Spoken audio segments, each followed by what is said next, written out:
Kabanata 2 Ako ang dakilang marangal dahil wala siyang nagawa, dahil lamang siya ay isang wimp at isang manugang na lalaki sa pamilya. Pagdinig ng kanyang mga anak na babae mahina, puso-wrenching boses, Maximilian clenched kanyang kamao at sinabi, "I'll taasan ang pera."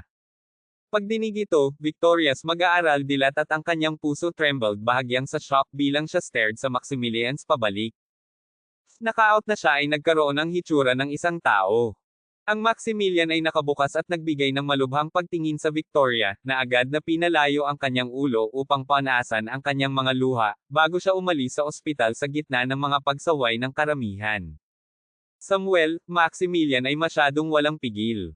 Lolo, kung gaano ito mas ahas na sumuway sa youth, ang pamilya Griffith, sa sandaling ito, ay nagfanang sa apoy. Si Samuel ay nagising lamang sa kanyang ulo at hindi pa rin nakapagtaas ang Maximilian. Oh, Victoria ay nanunood ng Maximilian habang siya ay umalis, pakiramdam walang magawa. Kahit na siya ang apong babae ng pamilya Griffith, ang pinansyal na kapangyarihan ay nasa mga kamay ng kanyang ina, at oras na ito ay isang order mula sa kanyang lolo. Kahit na siya ay may ilang mga pagtitipid, hindi niya maaaring dalhin ito. Sa pasukan ng bangko, ang Maximilian ay nakarating sa Jean Williams na matangkad at manipis. Ang Jean ay naglagay ng 200,000 RMB na kinuha niya sa isang bag ng tela, at sinabi, "Dalhin mo muna. Walang nagmamadali upang ibalik ito sa akin." Kinuha ni Maximilian ang bag, ang mga luha ay kumikislap sa pasasalamat, at sinabi, "Jean, magbabayad ka pabalik sa lalong madaling panahon." "Hoy, ano ang sinasabi mo?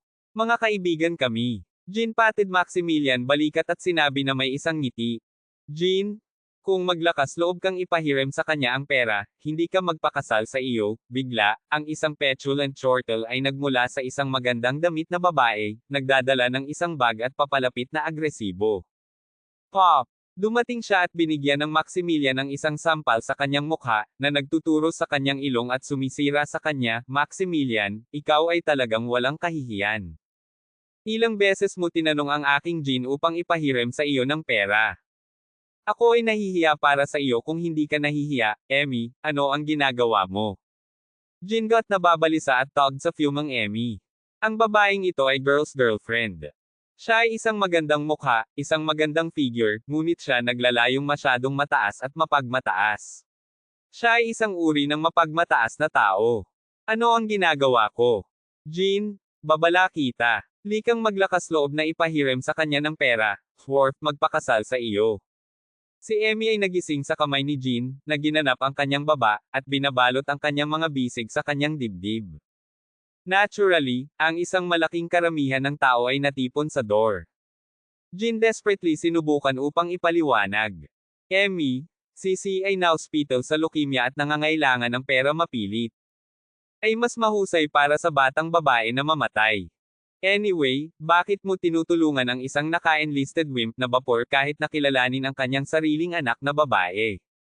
Emmy nagsalita ng malupit. Maximilian pinipigilan ang kanyang kamay na may hawak na tela, at pagkatapos ay hinawakan ito, at pinalamanan ang isang bag ng tela sa kamay ng Jean, at sinabi ng isang ngiti, "Jean, okay lang. Tudumalo sa iyong kasal mamaya." Matapos sabihin na, ang Maximilian ay nakabukas at iniwan ang lugar sa isang mabilis na bilis. Sa likod niya ay dumating ang mga Jean na sumigaw ng paulit-ulit, pati na rin ang tunog ng kanyang pag-aaway kay Emmy. Naglalakad sa kalye, ang eksaktong sandali, ay hindi alam kung ano ang dapat niyang gawin. Sa eksaktong sandali, dumating ang tawag sa telepono ni Victorias, na tinawag siya pabalik sa ospital. Pagkatapos ng pag-iisip tungkol dito, si Maximilian ay muling pumasok sa ospital at nakilala ang Victoria na nerbiyos at pinalalakas sa pasukan. Tumakbo siya at ipinasa ang 100,000 dito, lihim na nakasave, kaya sabihin lamang sa kanila na hiniram mo ito. Kinuha ni Maximilian ang card at tiningnan ang Kat-Angie tanging kagandahan na may mga masasarap na tampok sa harap niya, at ang kanyang puso ay biglang nagpainit. Ang gabi ay mabait at magiliw gaya ng dati. Ngunit siya ay nagdusa ng karaingen sa loob ng 4 na taon.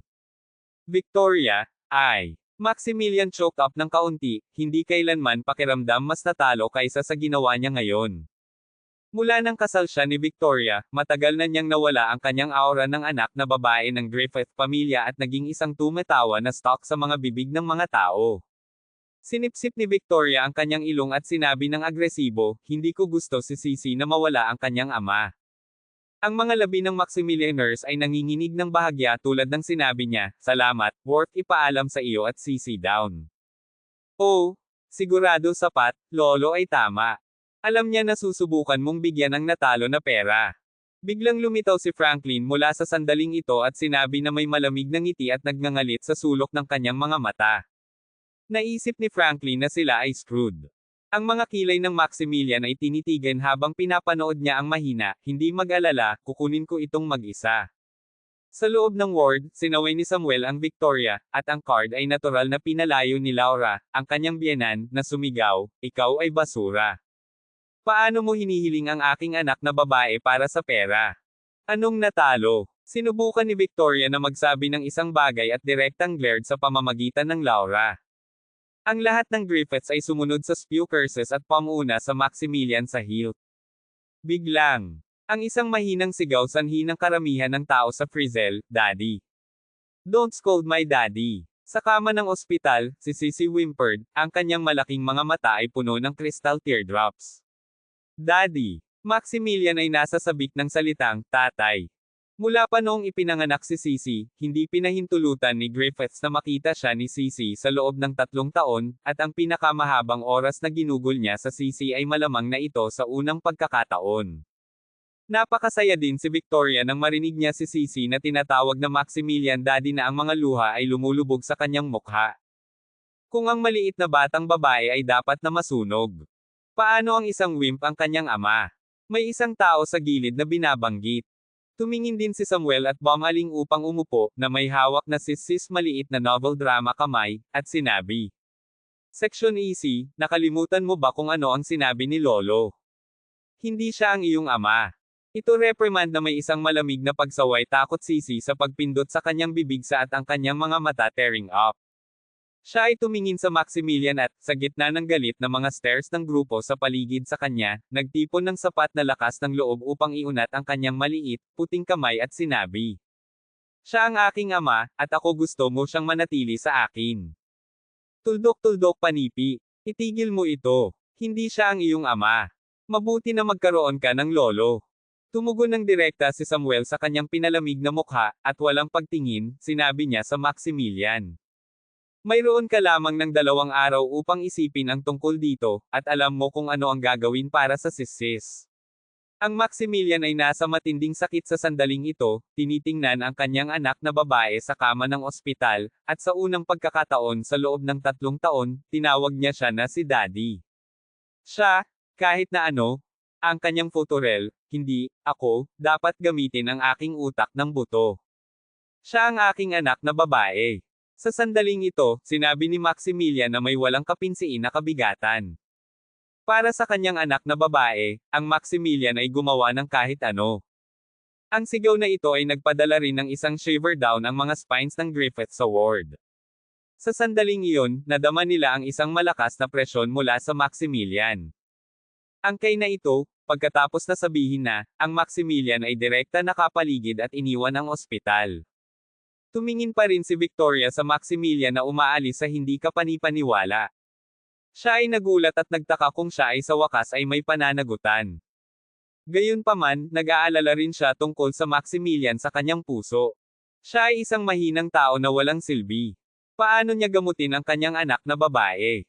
Sa harap ng ospital, siya ay nag-dial ng isang numero na hindi siya tumawag sa loob ng 4 na taon. Dumating ang tawag. Iniisip mo ba, bata pa? Ang tinig sa kabilang dulo ng telepono na may kaguluhan. Maximilian sighed walang magawa at sinabi, Wilfred, ako ay nagpasya na magmana ng Dragon Sekta. Maximilian pag-iisip lihim, okay, oras na para sa isang showdown. Isang nangungunang pangalawang henerasyon Richie Dragon Sect ay may trilyon sa mga asset lahat sa buong mundo. Kahit na ang mga Morgans, ang Rothschild, at iba pang mga consortia ay dapat ipakita ang respeto sa Dragon Sect Young Lord, ito ay mahusay na. Sa wakas ay ginawa mo ang iyong desisyon. Saan ka? Ito ay tama sa mga papel. Sa kabilang dulo ng telepono, ang Wilfred ay nasa sabik at lumuha. Ang sekta ng dragon ay sa wakas ay maliligtas. Ilagay ang mga tabi para sa ngayon. Kinakailangan ng pera ng mapilit ngayon, 200,000. Sinabi ni Maximilian. Young Lord, mag-isa lamang ng 200,000, 2 bilyon ay okay. Nasa sabik si Wilfred at sinabi. Maliwanag na magpadala ako ng isang tao sa iyo ngayon. Maximilian ito pondered bahagyang at sinabi, hindi nais na maging sanhi ng anumang hindi pagkakaunawaan. Darating ako doon. Okay, maghihintay ako sa iyo sa Royal Court Club sa HCT. Sinabi ni Wilfred. Ang Royal Court Club ay orihinal na isang chain property ng Dragon Sect. Ang Maximilian ay nakabitin ng telepono, side, at tumangala sa kalangitan. Ang kahirapan ay ang orihinal na kasalanan. Kung walang pera, mahirap ilipat ang 1 pulgada, at Maximilian kan kahit na makilala ang kanyang sariling anak na babae. Ang Maximilian at ang kanyang ina ay sa wakas ay maaaring bumalik sa sekta ng Dragon matapos na kick out para sa 4 na taon. Upang maging puppet na inilagay nila sa nick ng oras. Sa lalong madaling panahon, dumating ang Maximilian sa Royal Court Club sa kanyang electric bike. Ito ang pinakamaluho at maunlad na pribadong club sa buong HCT, Chuzhou, at ang pamantayan para sa entry ay 10 milyong dolyar sa minimum. At, ang sino man ay dapat na tinutukoy ng isang miyembro ng Tagaloob upang makakuha ng access. Kaya, ang Royal Court Club ay hindi ang lugar na maaaring makuha ng sino man dahil lamang sa pera. Sino man na maaaring dumating dito upang gumastos ng pera ay isang malaking pagbaril na may kapangyarihan at koneksyon sa HCT. Thus habang lumakad siya sa bulwagan, ang Maximilian ay tumigil sa pamamagitan ng isang petulant scolding voice. Hey, sino ka? Sino ang nagpapahintulot sa iyo? Magmadali ka at lumabas. Gaano ka manggahas na pumasok sa Royal Court Club sa Rags, ang isang magandang babae sa isang pulang Cheongsam ay tumigil sa Maximilian at sinaway siya, tiningnan niya siya ng may pag-aalipusta. Ang babae ay maganda. Siya ay may isang payat na baywang, isang magandang pigi, at isang hindi kapanipaniwala na pigire. Ang dalawang panig ng kanyang Cheongsam ay bukas at isang pares ng garing puting ties na katago pukawin Reb Eri. Ang bawat tao na nakakita nito ay hindi hawakan ang kanyang sarili. Kunin ang impyerno mula rito. Ito ay hindi isang lugar para sa isang bag na tulad mo. Si Penny ay nakasuot sa Maximilian na may pagkasuya. Nakita niya ang ganitong uri ng mahihirap na natalo na nais na pumasok sa Royal Court Club kaya madalas. Gayunman, hindi siya tumingin sa kanyang sarili sa salamin.